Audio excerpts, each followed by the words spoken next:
Attacks must not be expected to cause excessive civilian damage or loss compared to the anticipated military advantage, the principle of proportionality. On any humanitarian standards, Israel's heavy bombing of areas populated by civilians and attempts to deny the entire population of Gaza access to water, food, or electricity is more than unlawful. With tens of thousands of dead Palestinian women and children, it is clear that escalation is leading to the mass murder of the Palestinian population, and so it is with a strongly critical eye that we must examine the choices that brought us to this juncture. Stepping into the volatile scene, we witness the U.S.'s firm endorsement of Israel's actions against Hamas, an endorsement issued without much heed to the international laws of war or humanitarian concerns, thereby sparking the deterioration of U.S. leadership. In the face of evident violations of international law, the U.S.'s failure to cast bolder checks or hold Israel accountable exposes a significant weakness in its leadership, shaking the foundational values that once anchored its global standing. Bringing our focus to Israel's military action, we see its double-edged nature. While stating the intent of targeting terrorist bases and protecting national security, it regularly bombs densely populated civilian areas. The extensive loss of civilian lives and destruction of civilian property cannot be considered inadvertent and negates Israel's claims about its stated strategies and objectives.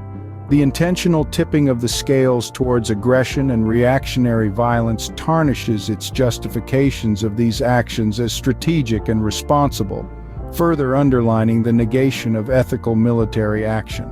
Last, as we unravel the consequences of this conflict, the moral authority that both the U.S. and Israel previously held evaporates.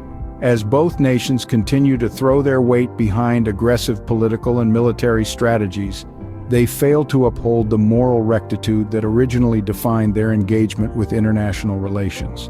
The neglected considerations of justice, human rights, and respect for civilian life during conflict charts a course for devastating symphony of desolation, ruination, and repudiation by the rest of the world.